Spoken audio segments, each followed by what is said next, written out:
সকলে আনন্দ উপভোগ করছে।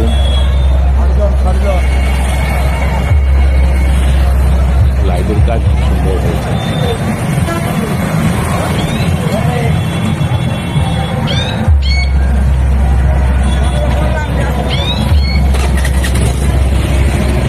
বহু মানুষের সমাগম।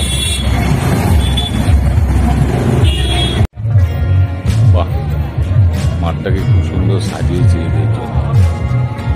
ঈদ উৎসব উপলক্ষে খুব সুন্দর সাজিয়েছে।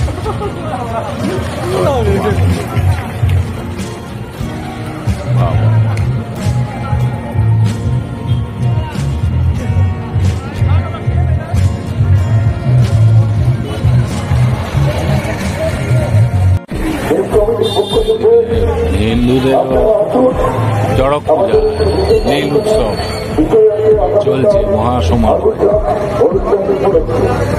মুসলিমের একটা সমন্বয় শহর এই মেদিনীপুর।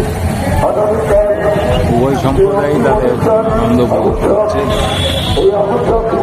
খুব সুন্দরভাবে, সব কিছুই চলছে। চড়ক পূজা মেতে উঠেছে হিন্দুরা, ওদের উৎসব।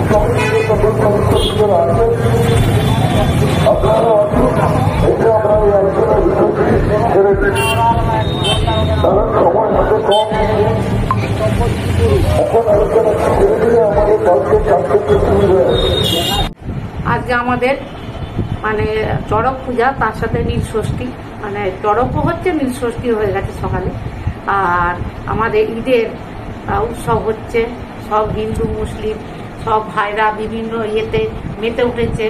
আমার মুসলিম ভাই বোনেরা তারা ঈদে মেতে উঠেছে, আর আমাদের হিন্দুরা চড়কে মেতে উঠেছে, মানে নীল ষষ্ঠীতে।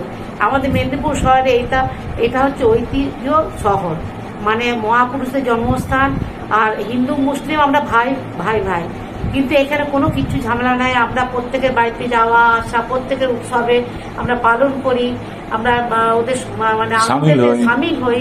সব আমাদের এখানে কোনো কিছু না, এত আমাদের সাথে সম্পর্ক সবার ভালো, সমন্বয়ের শহর। আর মেদিনীপুর শহর মানে সবাই জানে এখানে একটা পবিত্র স্থান। এখানে আপনাদের এর আগেও দেখেছি আমাদের একটা উরুস উৎসব হয়, সেখানে আমরাও কিন্তু সামিল হই। আবার দুর্গাপূজাতেও সামিল হয়, মুসলিম ভাইরা অংশগ্রহণ করে। হ্যাঁ, আর ওদের উৎসবে আমরাও অংশগ্রহণ করি। তাই কিছু অংশ তুলেছি আপনাদেরকে দেখাবো বলে। আপনারা দেখবেন, ভালো লাগলে লাইক করবেন, কমেন্টস করবেন, আমার পাশে থাকবেন। আর সবাই ভালো থাকবেন, সুস্থ থাকবেন, আর দেখবেন খুব ভালো লাগবে। কিন্তু একদিকে আমাদের চড়ক হচ্ছে, একদিকে আমাদের ঈদ হচ্ছে। এটা আমাদেরও ঈদ, এটা আমাদেরও চড়ক। এটা আমরা কি, আমরা মানুষ। একটাই হচ্ছে আমাদের পরিচয়, আমরা মানুষ। এটা আমাদের কোনো ভেদ নেই, এটাই আমাদের পরিচয়। হ্যাঁ, ঠিক আছে। মুসলিম ভাইরা ঈদ উৎসবে নাচ গান সব করছে, আবার হিন্দু ভাইরা তারা চড়ক পূজায় মেতে আছে। হ্যাঁ, সন্ন্যাসী যারা ভক্ত হয়েছে, হ্যাঁ তারা এসেছিল, আমার বাড়িতেও এসেছিল। হ্যাঁ, যাই হোক, খুব ভালো লাগবে ভিডিওটা, আপনারা দেখবেন। আর আমাকে একটা সাবস্ক্রাইব করে কমেন্টস করবে কেমন লাগলো আজকে ভিডিওটা। আমাদের দুটি মানে কি বলবো, একদিকে হিন্দু একদিকে মুসলিম, আমাদের উৎসব কেমন আমরা মাপি, কেমন আমরা আনন্দ করি, কেমন আমরা এনজয় করি, সেটা আপনাদের কাছে তুলে ধরলাম আজকের দিনে। ঠিক আছে, রাখছি, নমস্কার, ধন্যবাদ।